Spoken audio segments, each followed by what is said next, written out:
Hello दोस्तों, नमस्कार। आज का सेशन ही बहुत ही शानदार जबरदस्त रहेगा क्योंकि आज अपन बात करेंगे लाइव स्टॉक असिस्टेंट 2025 के बारे में। एलएसए के जो पुराने पेपर है जिसके अकॉर्डिंग जितने क्वेश्चंस रहने वाले वेटरनरी साइंस के इसी प्रकार से अपनी क्लास रहने वाली, वो भी बहुत ही शानदार जबरदस्त। एग्जाम से पहले आपका 13 जून का पेपर है, उससे पहले आप एक बार इस क्लास को जरूर देखें क्योंकि इस क्लास में अपन वेटरनरी साइंस के बहुत ही शानदार कर रहे हैं और आपको प्लेलिस्ट में सभी क्लासें मिल जाएगी। वेटरनरी साइंस की हमने बहुत ही बेहतरीन ढंग से जो अभी क्लासें स्टार्ट की थी, काफ़ी शानदार क्लासें ली है, तो उस क्लासों को भी आपको जरूर देखना है। ठीक है, तो तमाम विद्यार्थी एक बार सेशन के अंदर जुड़ जाएंगे, फिर क्लास को अपन स्टार्ट करते हैं विधिवत रूप से। तो ध्यानपूर्वक सभी बच्चे एक बार क्लास के अंदर जुड़ जाए। ठीक है, फिर अपन क्लास को स्टार्ट करते हैं। क्या जुड़ गए क्या? तो क्लास को स्टार्ट कर दे। चलो एक बार क्लास को लाइक करके आ जाए। तमाम बच्चे क्लास को एक बार लाइक कर दे और अपने साथियों के साथ शेयर कर दो। और जिन्होंने भी, जो बच्चे नए हैं, पहली बार हमारे चैनल से जुड़े हैं, तो एक बार चैनल को सब्सक्राइबर कर दो क्योंकि उनके लिए भी प्रतिदिन इसी प्रकार से क्लासें लाते रहेंगे और बहुत शानदार कंटेंट से पढ़ाते रहेंगे। ठीक है, तो सभी विद्यार्थी एक बार चैनल को सब्सक्राइबर कर लेंगे। जिन्होंने भी सब्सक्राइबर नहीं किया है, अपना ही चैनल है, क्योंकि अपने चैनल को आगे बढ़ाओगे तब जाके कहीं कहीं आपको भी सीखने को मिलेगा। ठीक है, ये बात आपको ध्यान में रखनी है। बहुत ही शानदार एक ज़बरदस्त मोटिवेशनल शायरी के साथ अपन क्लास को स्टार्ट करते हैं। शायरी क्या रहने वाली है? महफिल भी रोएगी, हर दिल भी रोएगा, डूबेगी कश्ती, मेरा साहिल भी रोएगा, इतना प्यार बांटूंगा इस दुनिया में ए मेरे दोस्त, मेरे मरने के बाद मेरे आशिक तो क्या, मेरे कातिल भी रोएंगे।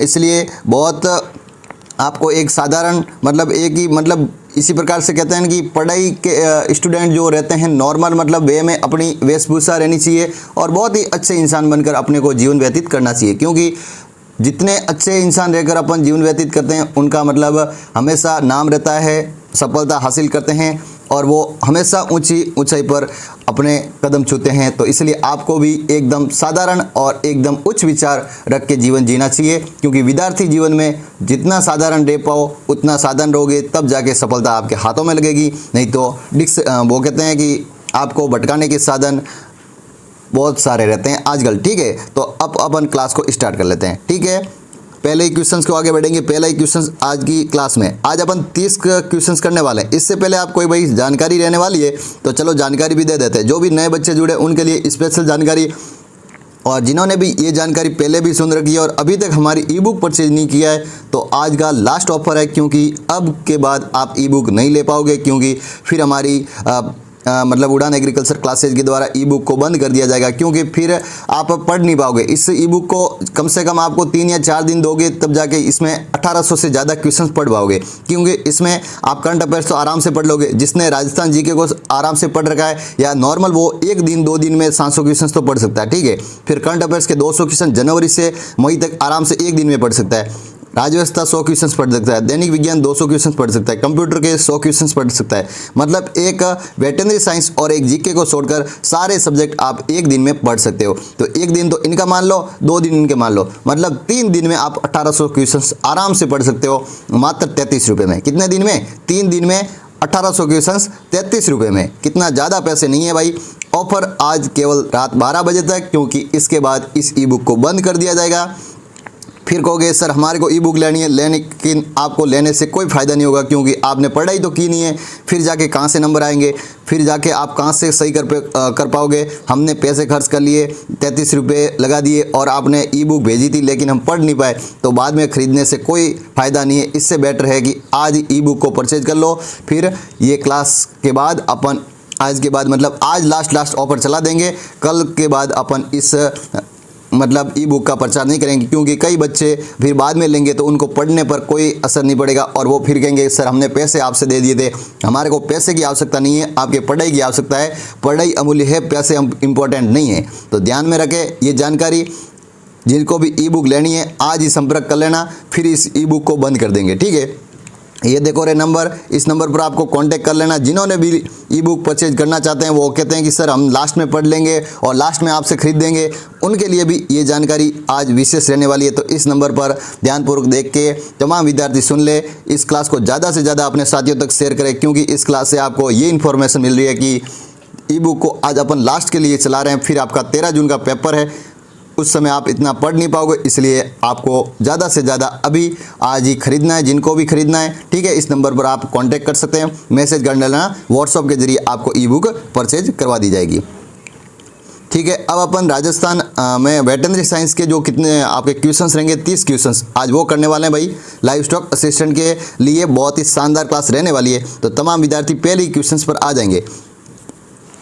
आज अपन 30 क्वेश्चंस वेटनरी साइंस के करेंगे। ठीक है, तो पहला ही क्वेश्चन क्या आ गया कि राजस्थान में राज्य स्तरीय पशु मेले का आयोजन, कुल कितने पशु मेले का राज्य के स्तरीय में पशु मेलों का आयोजन किया जाता है राजस्थान के अंदर। राजस्थान में कुल कितने पशु मेलों का आयोजन किया जाता है, 8, 12, 10 या 15?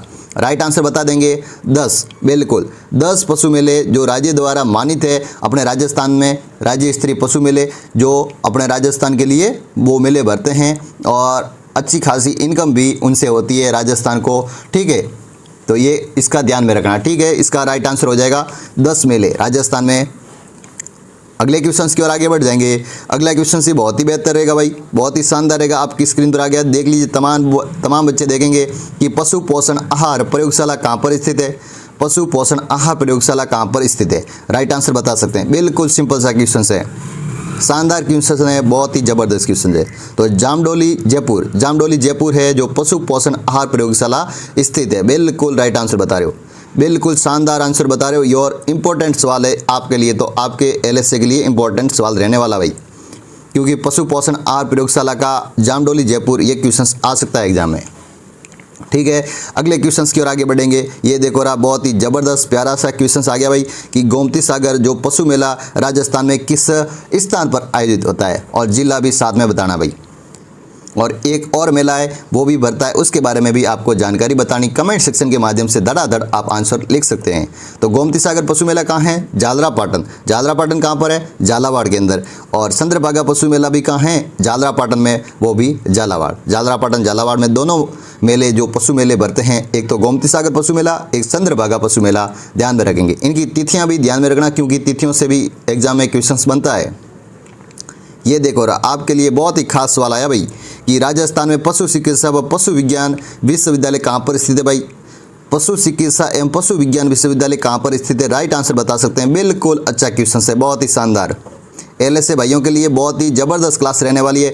तमाम विद्यार्थी इस क्लास को शेयर ज़रूर करें और अपने साथियों के साथ भी बताएं इस क्लास के बारे में। और जिन्होंने भी हमारे चैनल को सब्सक्राइबर नहीं किया, ज़रूर एक बार चैनल को सब्सक्राइबर करना। और ये अपना ही चैनल है, क्योंकि आपको ऐसा नहीं है कि भाई एलएसए के बाद इस पर क्लासें नहीं आएगी, क्लासें रेगुलर आएगी। नियमित रूप से अपन राजस्थान जीके को पढ़ेंगे, इसी प्रकार से एनिमल हस्बेंड्री को भी पढ़ते रहेंगे। और भी आप जिसकी भी तैयारी करना चाहोगे उसके बाद भी अपन उनकी तैयारी करवाएंगे। ठीक है, कोई दिक्कत नहीं होगी किसी को। ठीक है, इस चैनल से इसलिए आपको जुड़ जाना है। तो राइट आंसर क्या हो जाएगा, राइट आंसर हो जाएगा बीकानेर। बिल्कुल बीकानेर इसका राइट आंसर होगा, बीकानेर। बहुत ही अच्छे। अगले क्वेश्चन की ओर आगे बढ़ते हैं। अगला क्वेश्चन क्या कह रहा है, ये भी शानदार क्वेश्चन रहने वाला है, बहुत ही जबरदस्त क्वेश्चन रहने वाला है कि कीटोसिस किस प्रकार की बीमारी भाई, कीटोसिस किस प्रकार की बीमारी है, उपापचय, मेटाबॉलिक या उपापचय बीमारी है कीटोसिस।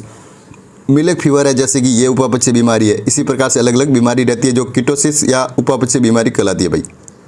एक प्रकार से उपापचय बीमारी का मतलब ये प्रकार है। अगले क्वेश्चन की ओर आगे बढ़ जाते हैं। अगला क्वेश्चन क्या कह रहा है, न्यूकैसल बीमारी। न्यूकैसल बीमारी का सामान्यतः किसके अंदर होती है भाई, ये आंसर बताना भाई। ये आपने तो सुना होगा कि रानीखेत बीमारी जो रहती है वायरस जनित बीमारी, उनका ही अन्य नाम रहता है न्यूकैसल बीमारी जो मुर्गियों के अंदर रहती है। ठीक है, वायरस जनित बीमारी रहती है मुर्गियों के अंदर, रानीखेत बीमारी इनका अन्य नाम रहता है।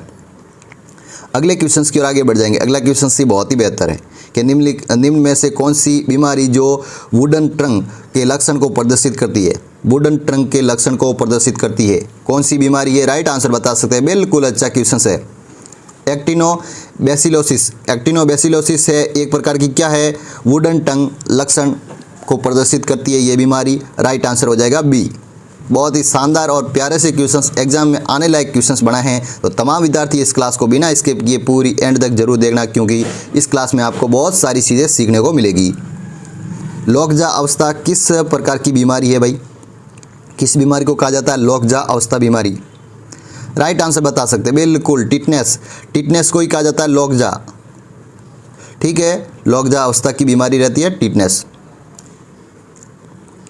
अगले क्वेश्चंस की ओर आगे बढ़ेंगे। अगला क्वेश्चंस क्या कह रहा है, ये भी शानदार क्वेश्चंस रहने वाला है।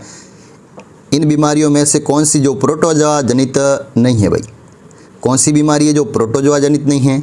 बेबिसियोसिस, थैलीसियोसिस, सर्रा रोग या दूध जवर, कौन सी बीमारी? अभी हमने बात की थी दूध जवर के बारे में, तो आपको आना चाहिए क्वेश्चंस दूध जवर, जिससे ही कहा जाता है मिल्क फीवर, वो उपापचय बीमारी है, मेटाबॉलिक बीमारी है, और बाकी तीनों तो प्रोटोजोआ जनित है। सर्रा रोग आपने सुना होगा, ऊँट के अंदर तीवर्षा रोग भी कहा जाता है, 3 वर्ष तक फैलता है, और ऊँट के दिमाग के अंदर एक प्रकार से वो कहते हैं कि भयंकर तरीके से उनके अंदर दिमाग के अंदर चढ़ जाता है वो बुखार, और फिर वो ऊँट चारों ओर चक्कर लगाता है, घूमता है। ठीक है, ये बेबिसियोसिस हो गया, थैलेरियोसिस, ये सभी बीमारी प्रोटोजोआ जनित है।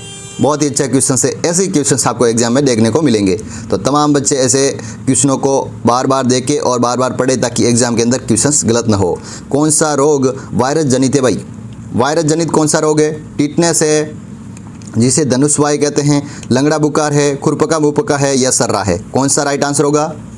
राइट आंसर बता सकते हैं तमाम बच्चे, राइट आंसर बताओ। खुरपका मुहपका, बिल्कुल खुरपका मुहपका है, एक प्रकार का क्या है, वायरस जनित बीमारी है भाई। अगले क्वेश्चंस की ओर आगे बढ़ते हैं। अगला क्वेश्चंस क्या कह रहा है, ये भी शानदार क्वेश्चंस, कि मेड काउ नामक रोग किसके द्वारा होता है भाई? मेड काउ नामक रोग किसके द्वारा होता है? राइट आंसर क्या हो जाएगा? राइट आंसर हो जाएगा फ्रियोन। फ्रियोन द्वारा होता है भाई, फ्रियोन, बिल्कुल राइट आंसर, डी इसका राइट आंसर होगा, डी फॉर डाकू। अगले क्वेश्चंस की ओर आगे बढ़ते हैं। अगला क्वेश्चंस क्या कह रहा है, ये भी शानदार क्वेश्चंस रहने वाला है, तमाम बच्चे देखेंगे कि निम्न में से कौन सा जो विटामिन में रक्त का थक्का बनाने के लिए जिम्मेदार है भाई? कौन सा विटामिन है जो रक्त का थक्का बनाने के लिए जिम्मेदार है? Vitamin A, vitamin D, vitamin के या विटामिन सी? राइट आंसर बता सकते हैं। 12वीं का राइट आंसर बताएंगे विटामिन के, बिल्कुल विटामिन के है जो रक्त का थक्का बनने के लिए जिम्मेदार रहता है। राइट आंसर हो जाएगा विटामिन के। अगले क्वेश्चंस की ओर आगे बढ़ते हैं। अगला क्वेश्चंस देखो क्या बताया जा रहा है, सिंग रोधक के लिए कौन सा वायरस रसायन है जो काम में लेते हैं भाई? सिंग रोधक मतलब सिंग को काटने के लिए, सिंग को रोधने के लिए कौन से रसायन को काम में लेते हैं? KOH, KOH को काम में लेते हैं भाई, KOH सिंग रोधक को, ठीक है, रसायन उपयोग में लेते हैं। अगले क्वेश्चंस की ओर अपन आगे बढ़ जाएंगे। अगला क्वेश्चन से बहुत ही बेहतर रहेगा, बहुत ही शानदार रहेगा, कि अच्छी साइलेज का पीएच क्या रहता है भाई? अच्छी साइलेज बना रहे हैं, उनका पीएच मान कितना होगा भाई? पीएच बताना भाई। राइट आंसर बता सकते हैं, बिल्कुल अच्छा क्वेश्चन है।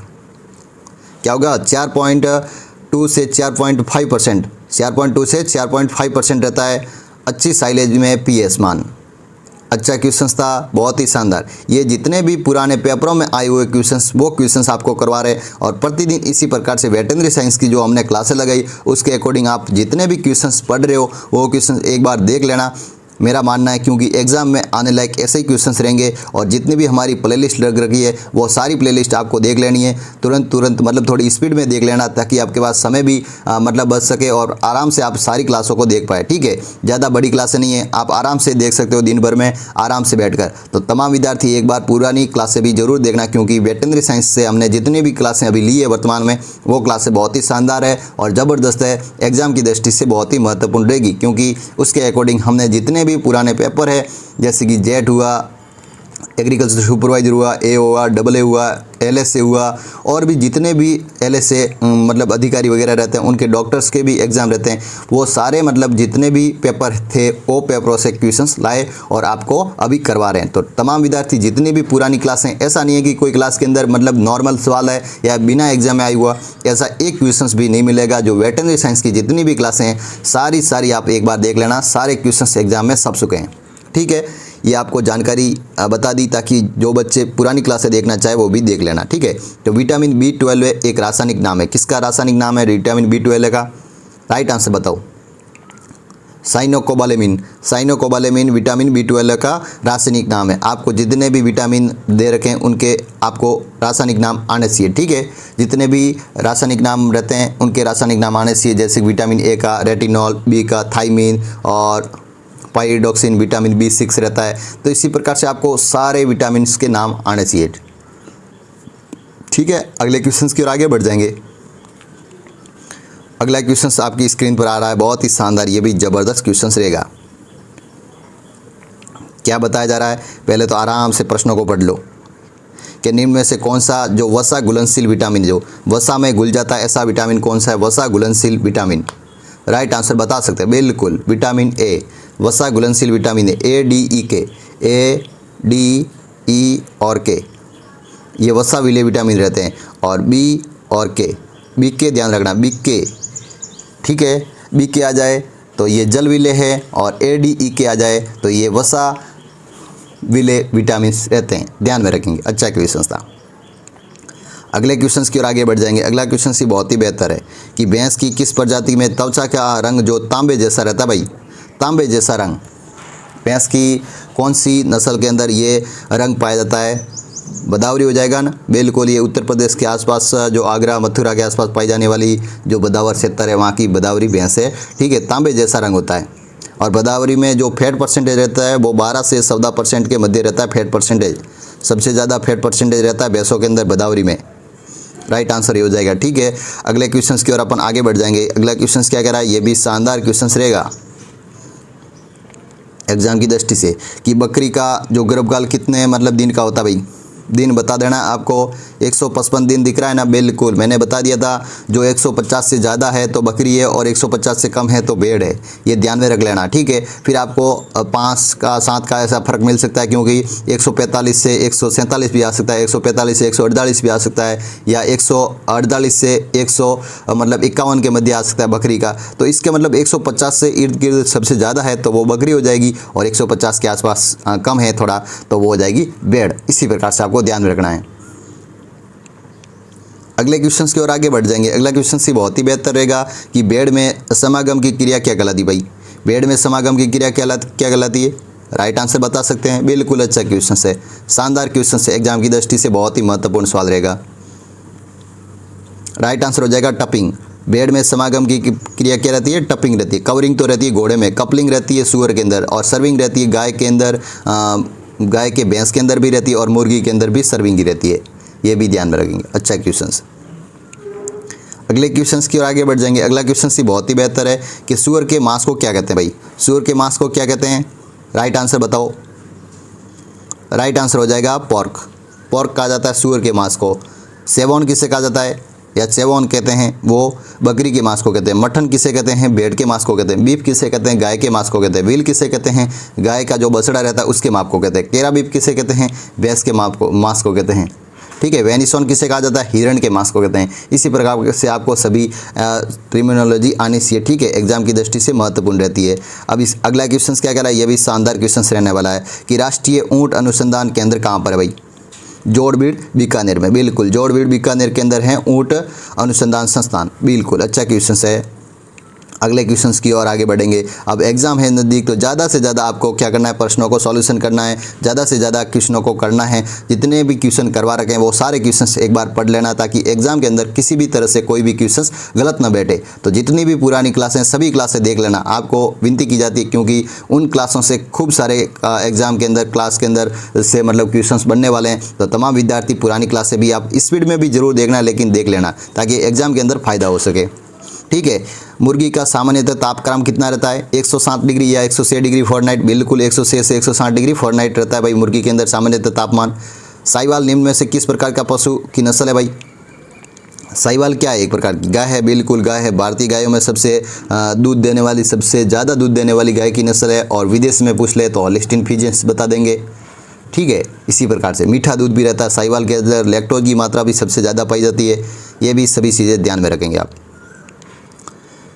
अगला क्वेश्चन क्या कह रहा है, ये भी शानदार क्वेश्चन है कि निकट संबंधी पशुओं के बीच होने वाले प्रजनन को क्या कहते हैं, भाई निकट संबंधी पशुओं के बीच होने वाले प्रजनन को क्या कहा जाता है। राइट आंसर बता सकते हैं, बिल्कुल अच्छा क्वेश्चन है कि अंत प्रजनन क्या कहलाता है, अंत प्रजनन कहलाता है। बहुत ही शानदार जबरदस्त क्वेश्चन रहेगा। अगले क्वेश्चन की ओर आगे बढ़ेंगे। अगला क्वेश्चन क्या कह रहा है, ये भी शानदार क्वेश्चन रहेगा भाई, बहुत ही ज़बरदस्त क्वेश्चन रहेगा कि गाय में गुणसूत्रों की संख्या कितनी रहती है, भाई अलग अलग गुणसूत्र आने से आपको 60 संख्या कितनी रहती है? 60 संख्या रहती है गाय में गुणसूत्रों की संख्या। 54 रहती है भेड़ के अंदर, 50 रहती है रिवर बफेलो के अंदर, और स्वयं बफेलो आ जाए तो 48 हो जाएगी, और 46 रहती है मनुष्य के अंदर। तो इसी प्रकार से आपको सभी गुणसूत्रों की संख्या भी आनी चाहिए। अगले क्वेश्चन की ओर आगे बढ़ते हैं। अगला क्वेश्चन से बहुत ही बेहतर रहेगा कि नर जनन तंत्र में शुक्राणु बने रहते हैं भाई, किससे बने रहते हैं? मतलब कहाँ पर बने रहते हैं? नर जनन तंत्र में शुक्राणु कहाँ पर बने रहते हैं? वर्षण में, वर्षण कोश में, अधिवर्षण में, या शुक्राशय में? वर्षण कहाँ पर बने रहते हैं? ठीक है, नर जनन तंत्र के अकॉर्डिंग आपको बताना है। तो राइट आंसर क्या हो जाएगा? 26वें का राइट आंसर हो जाएगा वर्षण के अंदर। ठीक है, शुक्राणु कहाँ पर बने होते हैं? वर्षण में, राइट आंसर हो जाएगा। ठीक है, अगले क्वेश्चन की ओर आगे बढ़ते हैं। अगला क्वेश्चन क्या कह रहा है? ये भी शानदार क्वेश्चन रहेगा कि बकरी को ब्याने की प्रक्रिया क्या कहलाती है भाई? बकरी में ब्याने की प्रक्रिया क्या कहलाती है? राइट आंसर क्या हो जाएगा? किडिंग, बिल्कुल किडिंग कहलाता है। ठीक है, फेरोइंग तो घोड़ी में होता है, लैम्बिंग होता है भेड़ के अंदर। अगले क्वेश्चन की ओर आगे बढ़ेंगे। अगला क्वेश्चन क्या कह रहा है? ये भी शानदार क्वेश्चन रहने वाला है। क्या बताया जा रहा है? किस पशु में मध चक्कर से पहले रक्त स्राव होता है भाई? किस पशु में मध चक्कर से पहले रक्त का स्राव होता है? राइट आंसर क्या होगा? 28वें का राइट आंसर बताना है। कुतिया, बिल्कुल कुतिया के अंदर मध चक्कर से पहले क्या होता है? रक्त का स्राव होता है भाई, राइट आंसर है कुतिया के अंदर। अगले क्वेश्चन की ओर आगे बढ़ जाएंगे। अगला क्वेश्चन क्या कह रहा है? ये भी शानदार क्वेश्चन रहेगा कि भेड़ में मध चक्र की अवधि कितने दिन की होती है भाई? भेड़ में मध चक्र की अवधि कितने दिनों की रहती है?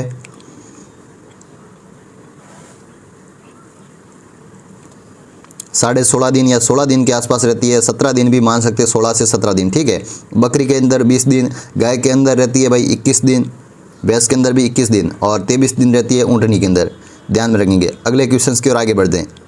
अगला क्वेश्चन क्या कह रहा है? ये भी शानदार क्वेश्चन रहने वाला, आज की क्लास का लास्ट क्वेश्चन रहने वाला है कि दूध चरण के कौन सा हार्मोन, मतलब दूध को निकालने के लिए कौन सा हार्मोन जिम्मेदार रहता है भाई? राइट आंसर बताएंगे। दूध निकालने के लिए कौन सा हार्मोन जिम्मेदार रहता है? राइट आंसर हो जाएगा ऑक्सीटोसिन हार्मोन रहता है भाई। उनके द्वारा दूध इंजेक्शन देने पर दूध तुरंत निकल जाता है। ठीक है, पशुओं के अंदर। राइट आंसर हो जाएगा भाई ऑक्सीटोसिन हार्मोन। अच्छा क्वेश्चन था। आज की क्लास कैसी लगी आप कमेंट सेक्शन में सभी बच्चे बताएंगे, और ऐसी क्लास आप रेगुलर देखना चाहते हैं, पढ़ना चाहते हैं, तो हमारे चैनल को आज ही जुड़ जाए और प्रतिदिन इसी चैनल के माध्यम से पढ़े, और बहुत ही व्यवस्थित तरीके से आपको पढ़ाया जाएगा और शानदार कंटेंट के माध्यम से आपको तैयारी करवाई जाएगी। ऐसा नहीं है कि भाई LSA के बाद ये क्लासें बंद करेंगे, ऐसा नहीं है भाई। ठीक है, तो क्लासें आपको रेगुलर मिलती रहेगी, इसी प्रकार से पढ़ाते रहेंगे और हमेशा इसी प्रकार से पढ़ाएंगे। ठीक है, कोई दिक्कत किसी को नहीं होगी। तो तमाम विद्यार्थी हमारे चैनल से जुड़ेंगे और पढ़ेंगे। ठीक है, आज के लिए इतना ही। सभी प्यारे बच्चों को एक बार जुड़ने वाले तमाम साथियों का हमारे इस प्लेटफॉर्म पर स्वागत है। ठीक है, आज के लिए इतना ही, और अगली क्लास भी हम वेटरनरी साइंस की लाएंगे। अब 2-3 क्लासें लाएंगे, बाद में आपका एग्जाम है तो एग्जाम का पेपर करवाएंगे फिर, और एडमिट कार्ड देखो आगे हैं तो तमाम विद्यार्थी एडमिट कार्ड देखकर अपने ज़िले के अनुसार आपकी मतलब बहुत तैयारी भी व्यवस्था कर लेंगे। ठीक है, तो आज की क्लास यहीं समाप्त करेंगे। ठीक है।